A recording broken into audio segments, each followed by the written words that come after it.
Semuanya, Assalamualaikum. Perkenalkan, nama saya Zalfarania Emilianti. Jadi hari ini saya akan share gimana sih 4 tips biar FB Marketplace kita itu bisa dapat viewers yang banyak. Video ini bakal dijadikan 4 seri. Jadi saya harap untuk yang menonton semoga enjoy sama videonya. Dan let's get started. Jadi sebelum saya mau mulai dulu, saya tuh pengen tahu dulu. Kita harus tahu basic dari kata marketplace itu apa. Jadi kalian tahu nggak sih apa arti marketplace itu? Ada yang udah tahu? Ada yang belum tahu? Kita bahas aja dari satu-satu dulu. Dari pengertian marketplace itu apa. Nah, jadi marketplace itu adalah perantara antara penjual dan pembeli yang terjadi di dunia maya. Jadi dia ngebeli barang, dia ngejual barang itu di dunia online. Jadi kita nggak perlu datang ke tokonya, kita nggak perlu ke mall, kita nggak perlu naik mobil atau semacamnya. Ya kita tinggal yang dibutuhkan kalau melakukan shopping online itu cuman device. Jadi kayak perangkat laptop, smartphone, tablet, dan lain-lain. Habis itu, ada 2 jenis yang ada marketplace. Yang secara umum ini ada 2 jenis marketplace. Yang pertama itu, nomor 1. Yang pertama itu ada marketplace murni. Nah, apa sih marketplace murni itu? Nah, marketplace murni itu adalah website marketplace yang hanya menyediakan lapak untuk berjualan dan fasilitas pembayaran. Jadi, dia itu cuma menyediakan tempat aja. Tempat buat kamu jualan aja di sini. Kamu bisa jualan dan bayar di sini.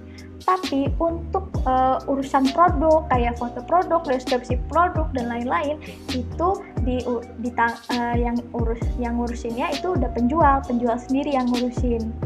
Nah, contoh-contohnya marketplace murni ini kalau di luar negeri itu ada Amazon, ada eBay. Nah, kalau di Indonesia itu juga udah banyak. Ada Bukalapak, ada Tokopedia, ada Blibli, nah, dan Elevenia ya. Dan masih banyak lagi gitu. Nah, yang kedua. Nah, yang kedua ini ada marketplace konsinyasi. Nah, apa sih marketplace konsinyasi? Nah, konsinyasi ini bedanya sama yang murni itu, jadi penjual cuma menyerahkan data, lalu sisanya e-commerce yang mengurus atau perusahaannya yang ngurus. Nah, maksudnya ngurus apanya? Ngurus bagaimana produk yang si penjual minta ini dipasarkan. Jadi kayak penjualnya itu cuma kasih data aja, kayak detail dari produknya itu aja si penjualnya kasih. Nah, habis itu kalau yang lainnya kayak misalnya modelnya, kalau misalnya ini kan keduanya kebetulan tentang baju ya. Nah, jadi kalau dia ngirim ini, jadi tinggalnya kalau modelnya, foto spotnya yang bagus gimana. Nah, itu udah urusannya si perusahaan ini. Perusahaan ini yang bakal bantu penjual untuk mendesain agar mungkin lebih bagus ya, lebih baik kan. Kalau misalnya kalian lihat nih di kalian bisa ke official website-nya Berbenka atau Zalora. Nah, itu kelihatan jelas banget perbedaannya dengan marketplace yang di murni tadi, beda banget. Kalau yang Berbenka sama Zalora tuh lebih estetik gitu, kayak lebih tersusun gitu, lebih niat gitu kan. Kalau di yang murni ini kan karena beda-beda orang yang ininya, jadi agak sedikit berantakan. Sama kalau menurut saya yang saya lihat ya, harga yang di marketplace konsinyasi ini harganya rata-rata lebih mahal atau lebih pricey daripada yang di marketplace murni. Nah, kenapa bisa begitu? Kalau menurut dari sudut pandang saya, kan ini kalau marketplace konsinyasi itu kan kayak dia tuh berarti nyewa orang lagi kan, berarti dia kayak memperkerjakan orang. Jadi penjual ini memperkerjakan orang untuk melakukan tugasnya untuk memasarkan produknya bagaimana caranya agar terlihat menarik di mata calon konsumen. Otomatis kalau misalnya udah ada kayak begitu, nah duitnya juga nambah. Nah, jadi mungkin itu sebabnya harga yang baju-baju yang ada di Berrybenka, yang dijual di Berrybenka sama di Zalora ini bisa lebih mahal daripada yang ada di marketplace murni seperti Tokopedia, Shopee, habis itu Bukalapak. Nah, begitu teman-teman. Nah, kalian tuh tahu nggak sih, ternyata selain marketplace murni sama konsinyasi, sekarang tuh marketplace itu juga udah mulai ada di sosial media. Nah, salah satunya ini ada di FB. Nah, kalau di FB ini bisa diaksesnya lewat komputer, sama juga sih kayak marketplace pada umumnya kayak di komputer, smartphone, tablet gitu. Nah, Facebook ini sendiri tujuannya meluncurkan marketplace itu biar kayak pengguna FB, kan kita tahu kayak FB ini salah satu pengguna yang paling banyak di sosial media. Nah, jadi biar para pengguna FB ini tuh bisa langsung ke marketplace aja kalau mau kayak misalnya lagi online tiba-tiba mau shopping tapi kayak mungkin males banget gitu ke situs-situs lain. Nah, bisa di sini di Facebook, jadi langsung ada gitu dijualnya.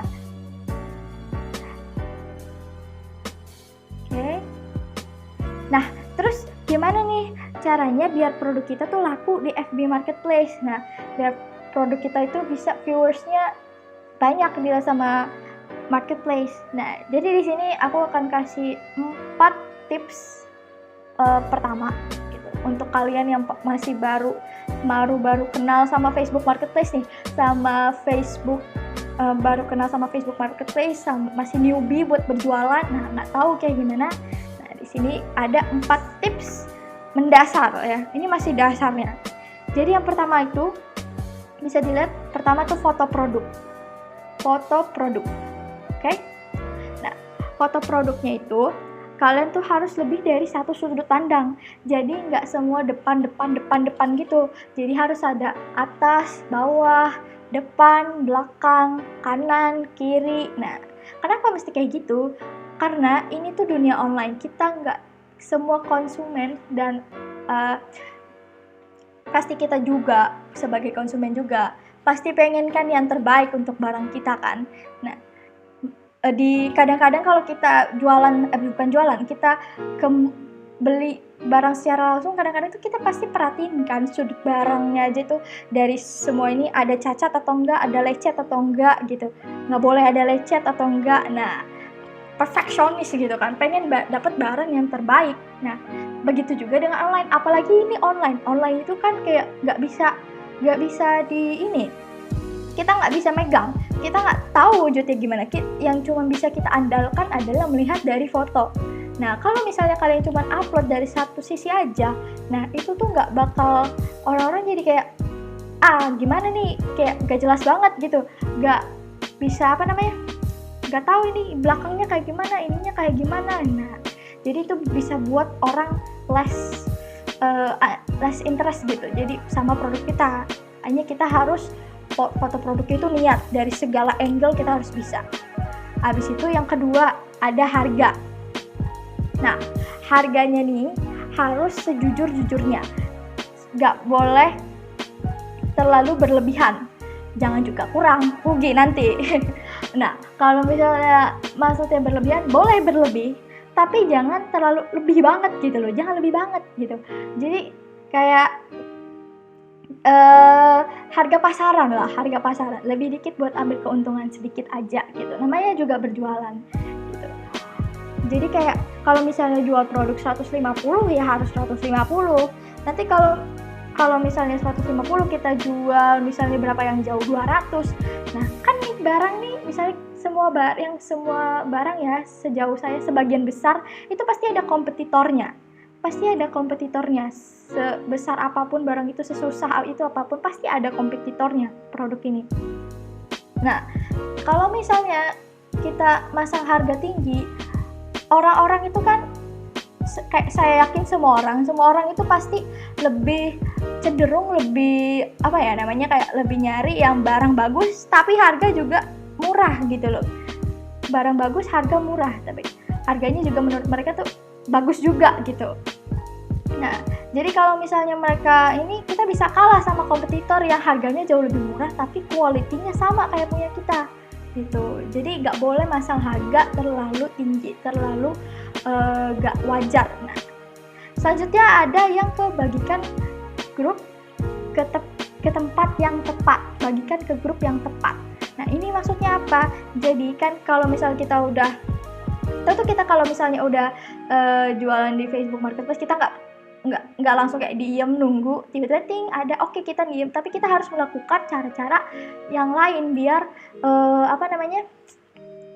biar makin dapat banyak pelanggan yang interest ke kita. Salah satunya dengan share produk kita ke teman-teman atau ke keluarga. Nah, untuk share ke teman-teman atau keluarga, bagiin produk kalian ke grup yang tepat. Maksudnya apa yang tepat nih? Contohnya, contoh kasusnya, misalnya aku tuh jualan, saya tuh jualan minyak herbal ya, kesehatan. Tapi saya malah share produk itu ke tempat komunitas geng motor. Nah, emang sih bakal laku emang mungkin 1-2, tapi nggak banyak gitu.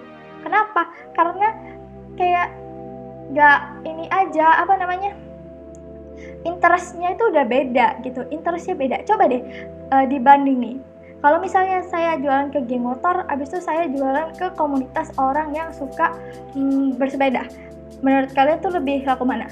Ya ke bersepeda lah. Kenapa? Karena mereka itu lagi olahraga itu untuk apa? Kesehatan. Nah, saya kan jualannya produk minyak herbal itu untuk apa? Kesehatan, untuk meredakan otot-otot mereka yang sakit. Jadi otomatis kesempatan produk saya akan lebih laku di grup yang bersepeda ini, komunitas bersepeda ini. Nah, jadi gitu. Jadi kalian tuh nggak boleh salah bagikan ke grup yang tepat. Nah, selanjutnya yang terakhir, ini utama. Yang terakhir itu ada lokasi. Nah, lokasi ini kalian harus menyesuaikan jarak lokasi yang Anda itu pada target market. Jadi kita tuh nggak boleh jauh-jauh dari target market, jangan jauh-jauh, deket-deket aja dulu. Soalnya apalagi sekarang kan, kalau sekarang di tanggal yang sekarang nih, ini lagi pandemi virus COVID. Nah, itu udah lebih susah kalau kita masang target jauh-jauh.